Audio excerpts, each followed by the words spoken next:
Salut la team, comment ça va? Aujourd'hui on se retrouve au studio pour parler d'un sujet brûlant en ce moment, les chauffages diesel. Et oui, l'hiver arrive, les bivouacs dans la neige aussi, et du coup je suis très content de vous retrouver pour cette vidéo qu'on m'a demandé un paquet de fois. On va parler de 3 chauffages diesel de chez Vevor, et on va voir lequel choisir en fonction de ton besoin. Donc avant tout, un grand merci à Vevor de m'avoir fourni ces 2 chauffages, donc j'ai eu un 2 kg et un 8 kW pour réaliser ces vidéos. Oui, le 5 kg dans la valise, tu l'avais peut-être déjà vu sur la chaîne, mais celui-ci, je l'ai acheté moi-même avec mes sous. À l'époque, j'étais même pas monétisé YouTube encore. Donc je te mets une fiche avec la vidéo juste là si ça t'intéresse de voir l'installation dans la valise. Donc avant de commencer, c'est quoi un chauffage diesel ou un Webasto? Ouais mais tu dis Webasto alors que Webasto c'est une marque donc c'est pas vrai, c'est pas un Webasto. Oh ta gueule. Donc pour faire plaisir à Jean-Michel Rageux, on parlera de chauffage diesel. Mais alors, qu'est-ce que c'est? Bah c'est tout simplement un brûleur dans lequel on injecte du gasoil et de l'air pour créer une combustion et produire de la chaleur. Et cette chaleur, elle va être soufflée par une ventilation au travers d'une gaine que tu mettras où tu veux. Oui, j'ai encore une blague de merde, mais on s'en passera. Produire de la chaleur consomme beaucoup d'énergie. En mode nomade, un chauffage électrique, c'est donc pas une bonne solution, car la densité énergétique d'une batterie est bien plus faible que celle du gasoil. Pour simplifier, 1 kg de gasoil contient beaucoup plus d'énergie qu'1 kg de batterie. Bref, j'ai déjà fait des vidéos détaillées sur ces 3 chauffages de façon individuelle, donc aujourd'hui on va pas revenir en détail sur chacun d'entre eux, mais plutôt les comparer pour t'aider à faire le bon choix en fonction de tes besoins. Donc reste bien jusqu'au bout de la vidéo pour ne rater aucune info et ne pas te planter dans ton choix. On commence d'abord avec le chauffage de 8 kW, le plus puissant. Alors j'aime beaucoup le concept de chauffage dans une caisse, la façon caisse à outils. Non seulement parce que c'est pratique pour le ranger et pour le déplacer, mais aussi sur le terrain, en fait, je le trouve qu'il est mieux protégé, et en fait, il est plus stable que des versions verticales classiques. Donc voilà, ce format valise, c'est déjà un bon point pour moi. Par contre, c'est dommage qu'on puisse pas ranger la gaine dans la valise. Mais maintenant, est-ce que ce 8 kW, c'est vraiment adapté à notre usage? Bah en fait, pas vraiment. Ou peut-être que si, en fait. Et pourquoi? Alors attention, je parle bien de ce modèle précis, et pas un autre. Tu l'as peut-être vu dans ma vidéo précédente, mais ce chauffage a une fonction de thermostat qui arrête réellement le brûleur et le redémarre automatiquement si la température descend sous la consigne que tu fixes avec l'écran de contrôle. Donc ça fonctionne très bien à condition de mettre l'écran dans la tente avec la rallonge qui est incluse. Et attention, je parle bien de ce chauffage, car les autres chauffages 8 kW n'ont pas forcément cette fonction. Et du coup, là, ils vont être trop puissants, et même au minimum, tu risques d'avoir trop chaud. Donc l'avantage de cette version, c'est que tu peux à la fois l'utiliser pour le bivouac, mais aussi par exemple si tu as un atelier ou un garage à chauffer quand tu bricoles l'hiver. Mais il a quand même pas que de bons côtés. Même s'il est dans une valise, il reste quand même assez encombrant. Surtout si, comme je l'ai fait, tu installes le pot d'échappement là de façon fixe. Et il consomme également plus que le 2 kW pour une durée de fonctionnement identique à température identique. Par contre, avec sa fonction de thermostat, la consommation est semblable à celle du 5 kW. Donc à toi de voir, si tu cherches un chauffage polyvalent ou plutôt très compact et sobre. Bon après, entre nous, si tu fais 4 ou 5 nuits dans la saison hivernale, ça fera pas une grosse différence au niveau du budget gasoil. Ça reste quand même assez sobre. Enfin, pour finir, tu n'entends pas du tout la pompe en fonctionnement, et le bruit de ventilation est sensiblement le même que pour les autres. Ah, petit détail important, il a aussi un détecteur de CO pour plus de sécurité.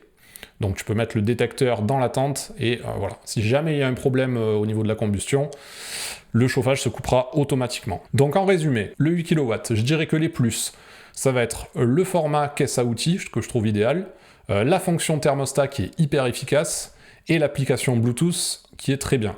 Autre petit détail, l'alimentation 230 volts est incluse. Et je dirais que son faible bruit de fonctionnement est un avantage, et également le détecteur de CO qui est fourni avec une rallonge.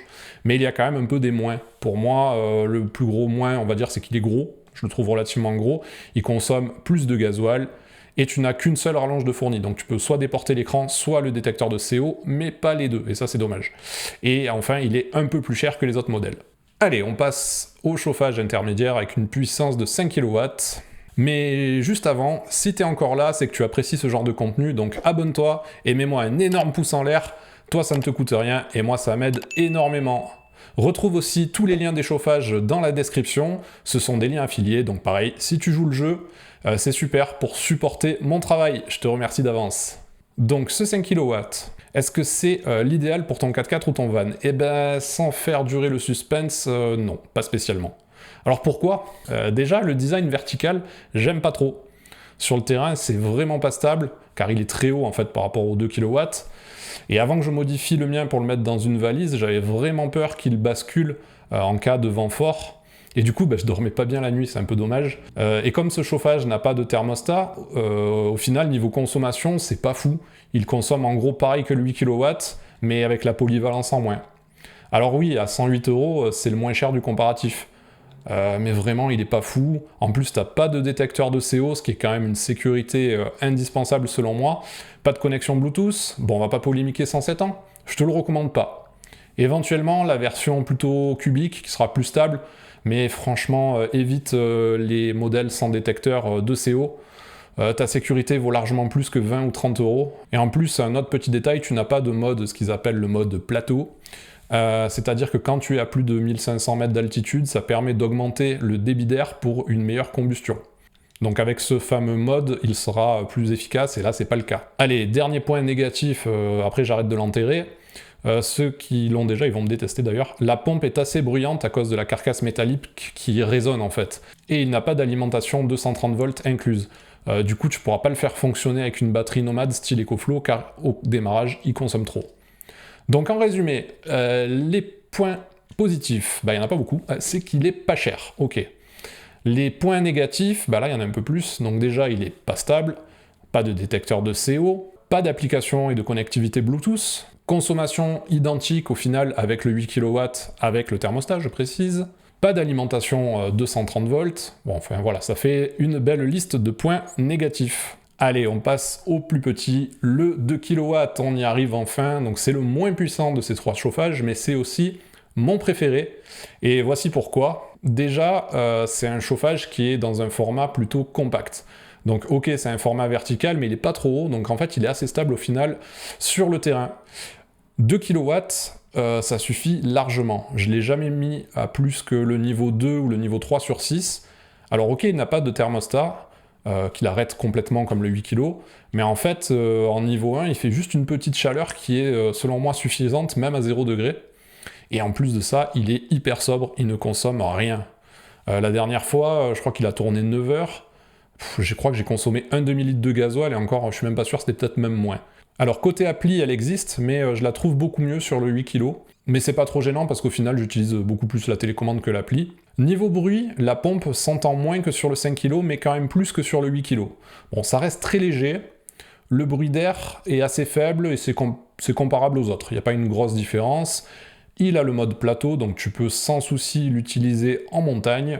Il est fourni avec son alimentation 230 volts et son câble 12 volts. Contrairement donc à ceux que j'avais, donc le 8 kg et le 5 kg, j'ai réussi à le faire démarrer directement sur le 12 volts de ma batterie EcoFlow, et ça c'est un gros plus, parce qu'en fait il consommera moins de batterie que si tu l'alimentes via son petit chargeur là, en 230 volts, parce que tu as moins de pertes de conversion. Donc il faudra juste, si tu veux faire ça, te bricoler une petite prise allume-cigare pour le connecter sur le 12 volts de ta station d'énergie, que ce soit EcoFlow ou autre. Allez, on arrête le hors-sujet, on reprend au niveau du chauffage. Donc ce qui est bien, c'est qu'il est également fourni avec un détecteur de CO et une rallonge de 2 mètres qui te permettra de la mettre dans ta tente pour plus de sécurité. Et ça, c'est toujours un gros point positif. Allez, un petit point négatif, parce qu'il faut quand même lui trouver des défauts.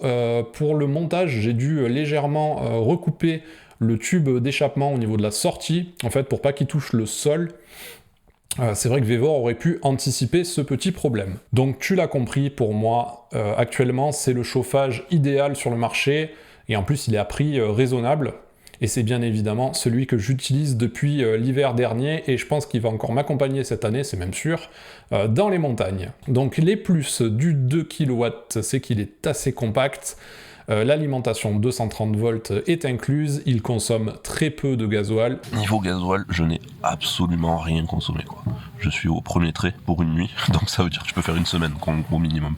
Le détecteur de CO avec la rallonge est fourni, il peut fonctionner sur le 12 volts d'une batterie EcoFlow ou autre marque de station d'énergie. Les moins, il n'y en a pas beaucoup, mais l'appli mobile qui est vraiment pas terrible, et il n'a pas de thermostat, et le tube d'échappement est à recouper. Donc quand je dis pas de thermostat, c'est qu'en fait il ne s'arrête pas complètement. Il y a quand même une fonction en fait qui va venir baisser la vitesse si tu arrives à la température souhaitée. Donc, en conclusion de cette vidéo, si jamais Vévor la regarde, bordel, sortez-moi un 2 kW en valise avec un système d'échappement mieux intégré. En fait, ce serait le produit parfait et en fait, vous en êtes vraiment pas loin. En résumé, je te conseille le 8 kg si tu cherches un chauffage plutôt polyvalent que tu pourras utiliser dans ton garage, dans ton atelier l'hiver.